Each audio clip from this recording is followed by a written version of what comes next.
We are doing either the second or third podcast, and once again, the title has been changed from Foolosophy to the original title of my book, which my publisher changed. So when you Google it, schmoogle it, what's it called? Look it up on podcast on YouTube. I love making fun of all language. Um, on YouTube, it's under "Does My Smile Confuse You?" which I was told is too cryptic. People won't understand it, but I don't believe that. I actually believe people are going to understand everything we're talking about, even though we're actually doing something really interesting. When I say we, my name is Daryl John Rucco. I just go as Rucco or Hey You or Pass the Salt or any silly, stupid thing you want to call me. And Rain, my partner in crime in every respect, as a future, let's say a fiance, my partner. She's a character. She's bilingual. She's Mexican, born in Mexico. I'm of Italian, Lebanese descent. So we have a lot of stuff going on. And we also have great food.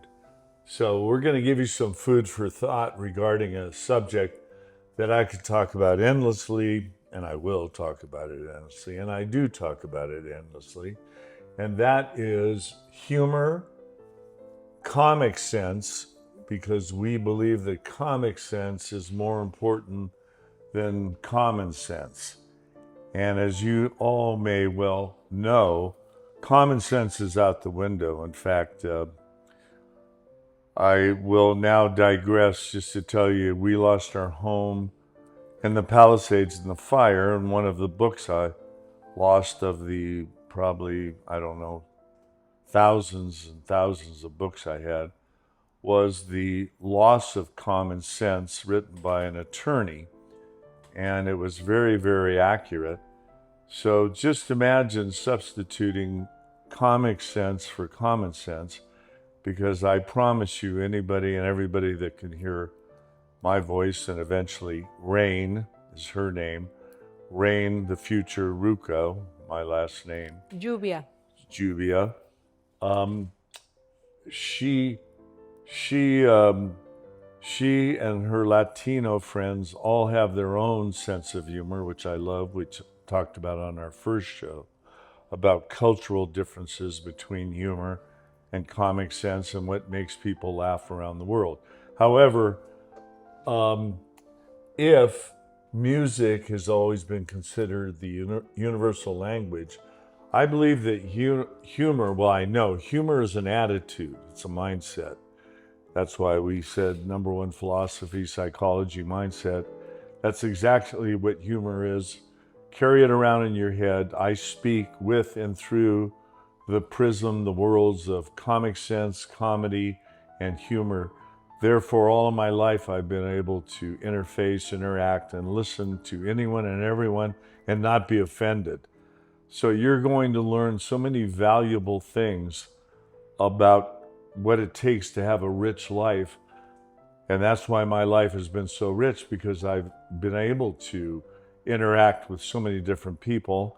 And as everyone knows now, we are losing very rapidly here in America, in the United States, and probably many other places that have never developed or don't have the free speech that we supposedly used to have and are losing.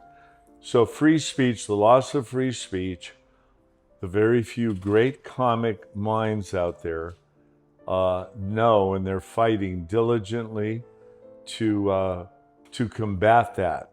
And throughout history, the jesters, the tricksters, the clowns, all the people that try to open people's hearts, souls, and minds through different periods, and the jesters throughout history, as you well know, are the ones that, well, the very few that could tell the king the truth. And some of the kings are smart enough to keep their jesters around, but the other ones, because the king didn't want to hear the truth, they got beheaded. So we don't want to lose our heads, but I would like to get you out of your head. So there is something else I can do at this juncture. If music is the universal language, I believe that humor is very similar to Zen in that it's very difficult to explain. That's why, to just give you a simple overview, I compare it, it's an attitude.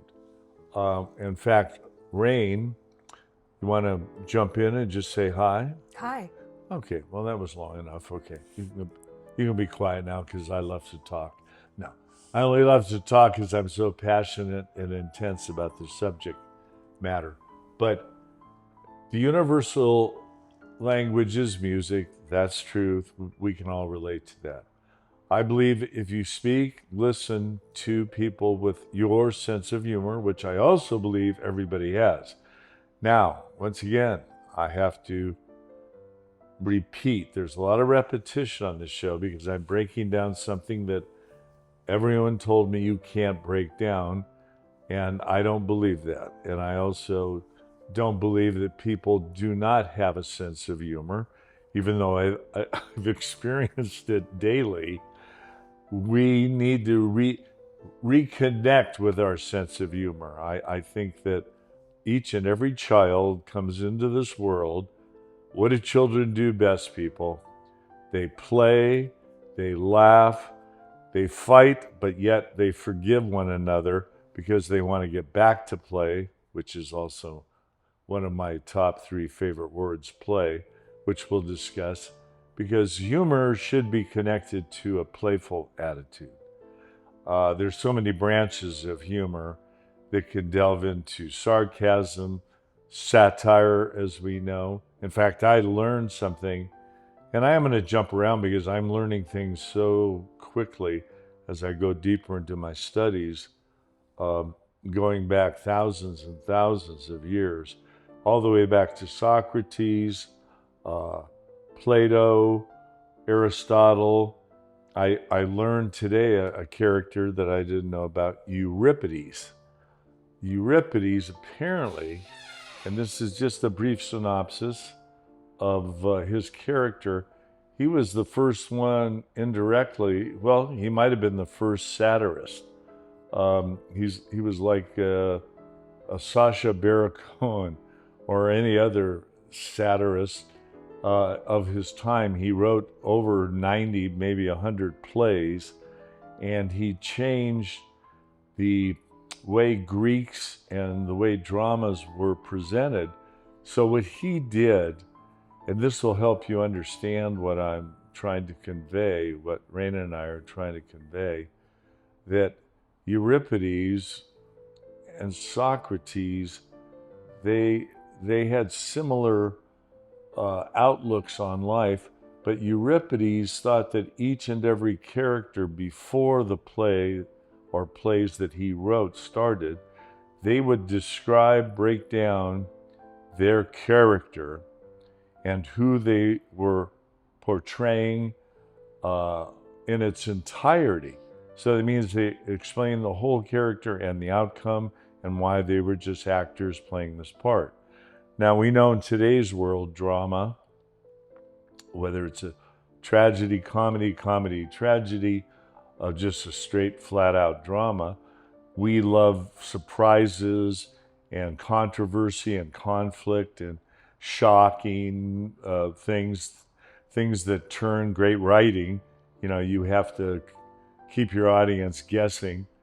He didn't feel that way. Strangely enough, he broke down the characters before. So I'm going to read something to you. Let me look. I have a bunch of books in front of me. And if you've seen what really got me going is I tapped into YouTube about 4 or 5 months ago, and as people reference it, they said, well, oh, Daryl, YouTube, that's going down a rabbit hole. And they were right. But here is Alan Watts, who you've seen pop up on YouTube. he died, departed about 70, 80, 90 years ago, but he was very popular. And this is what he had to say about humor. First of all, he said, humor is it.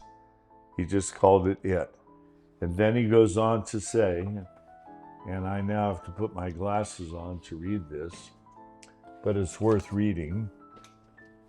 He said, just as true humor is laughter at oneself, true humanity is knowledge of oneself. So I'm going to stop there. So comedy, comic sense humor is the best way to know exactly who you are, what you are all about. Now I know you may not want, you may be a little afraid of that, but believe me, you want to know who you are. You don't want to know, you don't want to die not knowing who you were, and you don't want to die not knowing what it means to be a human being. So he goes on, other creatures may love and laugh, talk and think, but it seems to be the special gift of human beings, or curse of human beings, that they reflect. They think about thinking. So humor is the greatest tool we have for reflection, for thinking before you speak, if you have time. If you don't have time and you're coming from a real place, that's fine too. Because on the back end, this is really important. I learned another term the other day, metacognition. Metacognition is from a great book that Rain got me about critical thinking. And without metacognition, we are prisoners of our automatic responses, slaves to biases and assumptions we rarely even notice. So metacognitions are moments that we have to pause and think about, oh God, I said that? Shit, I can't believe I said that. So it's a way of catching yourself, it's a way of reflecting, and each time that metacognition, each time a little moment like that happens, and I realized, when I heard that, I realized what my life was like, because I knew at 9, 10 years old, this is very important, that I was my own worst enemy. And anybody that can hear my voice, eventually Rain's voice, I'm just trying to set up the future of our show. When you can recognize all these things, I promise your life is going to be so much richer. It's something that nobody, no other podcast, nobody in the history of the world was dumb enough to take this on, to tackle this. But I've been obsessed with it. It's driven me crazy. I've gone so deep, I didn't think I was going to come back. And also, the real theme of my writing, my book, and everything I'm about is that pain is the bad guy, but yet pain is the great teacher, and humor is the great healer. And Rain, I wish you would do a little speaking now, because you've handled an incredible life and you moved right through it, where other people, certainly here in our part of the world, would feel like a victim. And you could have easily have blamed your mom and dad for any number of things. And I think that's important. Well, through life, but also just, perhaps just last year with us losing our home in the fires, in the Palisades fires, and just before that having my car accident and having to go into surgery for my clavicle bone. And just before that, losing Luna, my first cat ever in my life. So it was just a series of events that exactly I just, pushed through. But there's times that I can feel why people can go through things like this and feel anger and get bitter. Oh God, yes. Because sometimes you just feel so much pain that it's the way you internalize it with anger.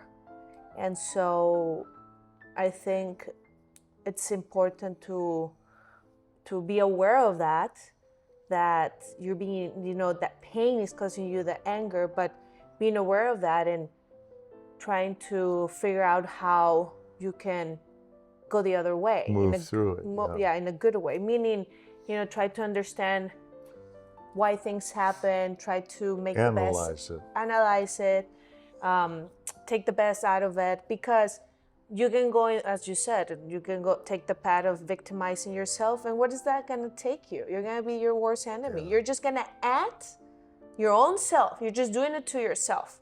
So you're just going to add more pain, but besides the pain that you already experienced it, and you're just going to add more by victimizing yourself instead of being your own hero, because you can with your thoughts. But I understand we're humans, and as I said, I understand why you feel so much pain sometimes through circumstances that we all go through, and some people just can't handle it, and they go angry and they go bitter and they are mad at the world, and then they stay like that, which is even more and then they horrific. create more pain for people around them. And it's I heard this it was a writing I show you from Facundo Cabral. He unfortunately passed away. What was his name? Facundo Cabral. That's a great name. Remember I said he wrote this, you're not depressed, you are distracted. Distraction disorders are our number one thing, yeah. Because, well, think about it, distractions keep us from dealing. But you also brought up anger and all. Any and all negative emotions, whether it's Proustian, a man that wrote some incredible books about really fully and totally embracing your pain. In other words, until you own it. You hear it a lot said in AA. I had many friends and members that were members of AA. Until you bottom out. Now, we each have a different time frame or duration of time before we bottom out. Some people, like Rain, can recover from horrific things. In 6 months, I'll review what just happened to us. She lost the thing she loved most, her cat, on Sunset Boulevard, where we lived in the Palisades. Her cat was run over. Then she experienced a friend. I'm just going to make it very simple. She turned over the keys to her car very late, 3 o'clock, 4 o'clock in the morning.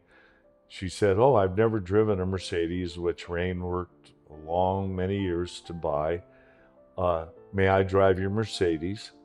And they were both, they had a couple of drinks, but they were fine. They were both coherent. And she turned over the keys. The girl who had known her, Rain, and a very good friend for a dozen years, tried to, I'll make it real simple, tried to kill them both. Because it turns out she was on drugs, she was depressed, on and on and on, just follow that list. And she's so in love, or was so in love with Rain, that she tried to kill them both, pull a Thelma and Louise and drive off the Santa Monica Bluffs. She survived that with a broken clavicle and a surgery, and Rain is a model, an actress, and all that stuff. So that was very disconcerting and upsetting because, it's a long scar, and she went through all the mental stuff that comes with that very quickly. And then, as a third act, which I experienced with Rain, we had just redone our house in the Palisades. Our house and everything that we cherish burned to the ground. So within 6 months, so that's just recent pain. That's just recent suffering. That's just recent tragedy. But the equations, there's many equations. Tragedy plus time equal comedy. So you and I and everybody, we have a choice. You can turn around, depending on how long it takes for you. Turn and reverse engineer your mind, which is a book I'm going to share with you. because three gentlemen finally took it upon themselves to write a book about reverse engineering the human mind. It's called Inside Jokes, using humor to reverse engineer the mind. I'm going to extract over the many podcasts much information from this, but Penn and Teller gave it and I'm sure most people know Penn and Teller. They said, finally, someone is writing a book and taking comedy, humor, all this stuff seriously. We have never taken it seriously. In fact, if you go back, as I told you I have, you go back to Aristotle and those boys, they didn't talk about it. If Socrates had gone a little further and said, know thyself, he should have completed it with, know thyself, laugh at thyself. That is the shortcut we are selling.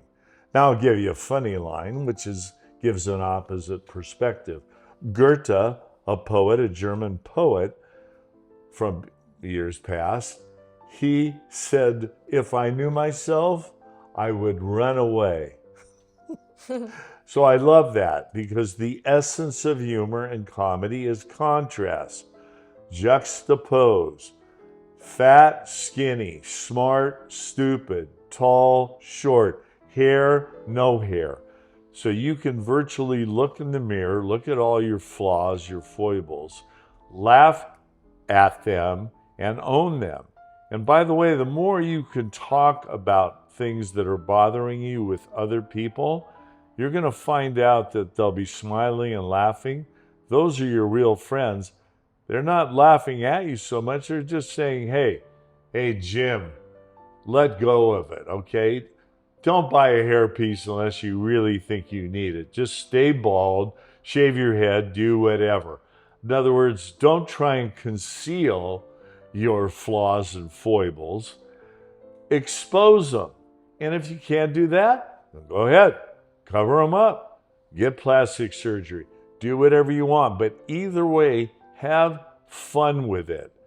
This is how you develop your sense of humor, sense of self, and self-awareness. I mean, all this stuff, we're really missing it. And by the way, we're always going to talk about free speech. Because when I heard, again, back to YouTube, Jordan Peterson, I've watched many people that I really like that are all brilliant.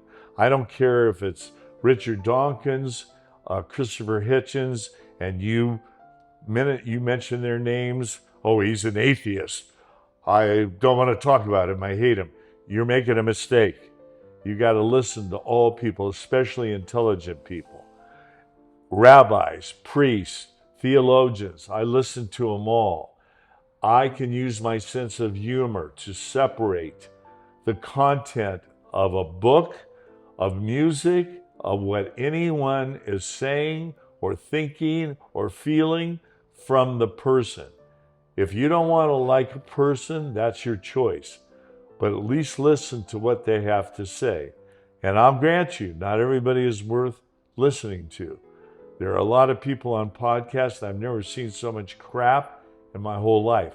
But at the same time, it's up to you individually to seek out the people that are articulate, that are trying to convey something very important, and you can hear it in my voice. I mean, I'm not giving poor Rain a chance to talk, but again, we're only on our second or third podcast, so I'm the one that spent 35 years setting this all up, waiting for timing to do something like this. I've done other shows on Sirius Satellite because everybody said, oh, Ruocco, you have a voice that you should share that. And as Rain always said, yeah, Ruocco, you got the old joke, you got a face for radio. You got a face for radio. Hey, my face isn't that bad, by the way. It's on the Does My Smile Confuse You thing. Granted, it's an old photograph and it's been not touched up so much as it is colorized. But Does My Smile Confuse You is also something else which I'll get to in our future podcast about sports. The reason that's very cryptic, and it has many meanings, potential meanings. Does my smile confuse you? Because in sports, especially when emotions are running high, I was smiling on the outside, but on the inside, I was smiling on the outside because on the inside I was burning up, and I was trying to control from smashing the person that I was having a problem with in the face in a highly competitive situation. So as athletes, and you all know this, athletes, well, you know it as a human being or a mother or a father or a human being, you have to learn to control your emotions, okay? And somehow find a way to express yourself so we're not fighting, killing, mutilating each other 24 hours a day. I don't know how people do it because a lot of people are struggling out there. The world's pretty insane right now, guys. Technology is driving us all nuts. We don't know where we're going, we're pretty close to the wheels coming off the wagon. So we started this podcast with the right intention, and I hope it reaches as many people as possible. And we'll continue on now and say goodbye. And what's our goodbye slogan? Keep the change. Keep the change.